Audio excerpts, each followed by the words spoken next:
Assalamualaikum warahmatullahi wabarakatuh. Selamat pagi dari Pekanbaru. Salam Tangguh. Oke, sahabat Tangguh, kali ini dalam channel 10 menit menuju tangguh bencana masih dalam tema utama mitigasi bencana. Nah, dalam video kali ini kita akan membahas tentang bagaimana menghadapi longsor, termasuk mengetahui penyebab dan tanda-tandanya, serta langkah-langkah keselamatan apa yang harus kita siapkan dan kita ambil. Oke, itu tema yang kita angkat pagi ini untuk didiskusikan. Oke, sahabat Tangguh, longsor merupakan bencana alam yang termasuk sangat sering terjadi di daerah perbukitan dan pegunungan, terutama ketika musim hujan. Nah, mari kita bahas lebih lanjut mengenal dan memahami longsor. Oke, sahabat Tangguh, sebelumnya mungkin saya mau sampaikan bahwa apa yang saya paparkan bisa jadi tidak lengkap, atau ada yang kurang, atau ada yang tidak pas. Sahabat Tangguh bisa saja memberi masukan atau sanggahan melalui kolom komentar. Kita masih sama-sama belajar kok sebenarnya, jadi jangan takut untuk berbeda pendapat. Kita lanjutkan ya, sahabat Tangguh. Nah, pertama mari kita bahas dulu tentang penyebab longsor, karena mengetahui penyebab longsor bisa membantu kita memahami mengapa longsor terjadi dan bagaimana cara mengatasinya. Ada beberapa penyebab utama terjadi longsor. Yang pertama itu curah hujan tinggi. Nah, curah hujan tinggi yang sangat deras dan berkepanjangan adalah penyebab utama longsor. Air yang meresap ke dalam tanah membuat jenuh dan kehilangan kohesi atau daya ikat sesama di tanah, yang menyebabkan tanah menjadi sangat tidak stabil, dan itulah pemicu longsor. Nah, yang penyebab kedua adalah adanya erosi. Erosi oleh air sungai atau gelombang laut dapat menggerus dasar tanah atau dasar lereng dan mengurangi dukungan dan stabilitas tanah di atasnya, yang pada akhirnya juga bisa memicu longsor. Nah, yang ketiga penyebab longsor adalah aktivitas manusia yang berlebihan. Penebangan pohon, membuat bangunan di lereng-lereng, dan kegiatan pertanian yang sangat tidak terkontrol juga berkontribusi terhadap struktur tanah dan meningkatkan risiko longsor. Selain itu, adanya aktivitas manusia seperti pembuatan terowongan baik untuk tambang, baik untuk infrastruktur, dan kegiatan ekonomi lainnya juga sering berkontribusi terhadap bencana longsor. Penyebab keempat adalah adanya getaran seismik. Ini mungkin terjadi di daerah gempa dan bisa jadi juga di daerah yang aktivitas gunung berapi. Nah, getaran gempa bumi atau aktivitas vulkanik dapat memicu longsor, terutama memang pada daerah-daerah yang sudah diprediksi rentan terhadap gempa dan longsor itu. Selanjutnya juga mari kita lihat tanda-tanda yang bisa muncul sebelum terjadinya longsor. Karena dengan mengamati tanda-tanda ini dapat membantu kita mengambil langkah-langkah pencegahan lebih awal. Tanda-tanda longsor pertama itu biasanya ada retakan tanah. Retakan biasanya muncul di tanah, di jalan, di dinding rumah. Nah, ini bisa menjadi tanda bahwa tanah di sekitar kita atau tanah yang di sekitar retakan sedang ada pergerakan di bawahnya dan berpotensi mengalami longsor. Yang kedua, adanya perubahan vegetasi. Nah, biasanya pohon-pohon tanaman yang tiba-tiba miring atau tumbang bisa menunjukkan ada pergerakan tanah di bawahnya.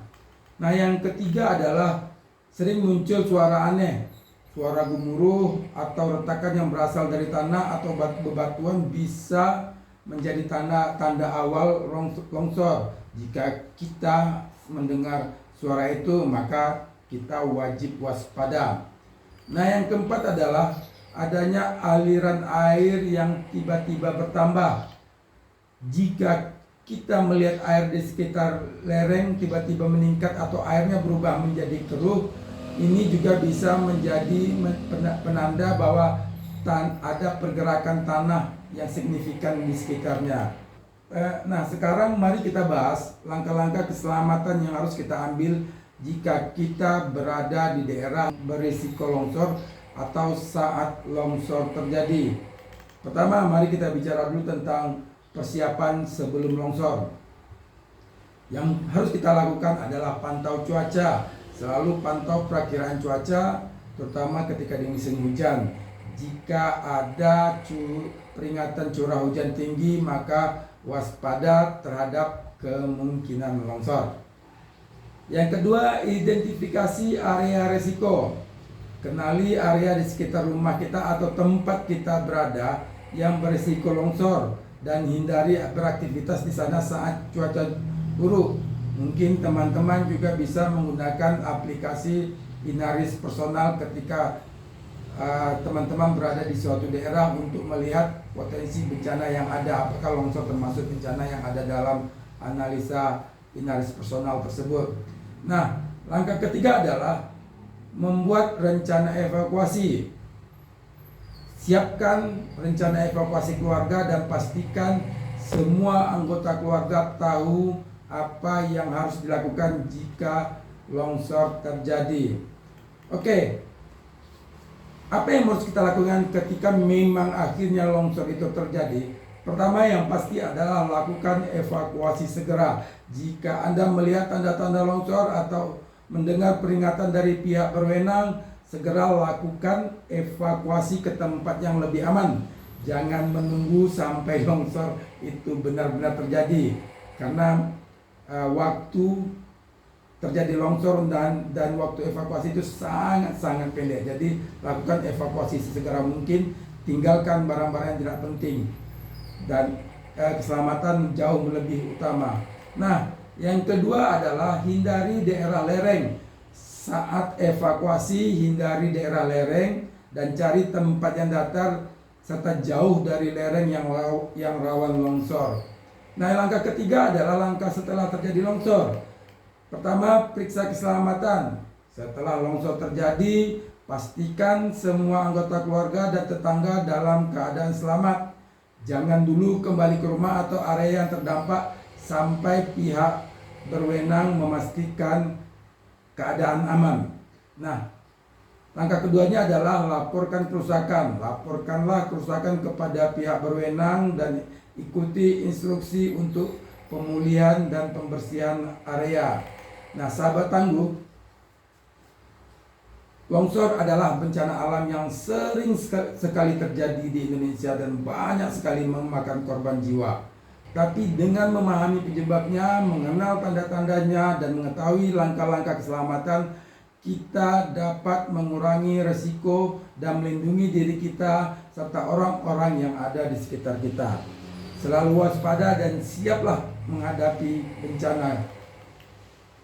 Mari kita siapkan diri kita, keluarga kita dalam menghadapi kemungkinan terkena bencana longsor dengan cara mitigasi bencana.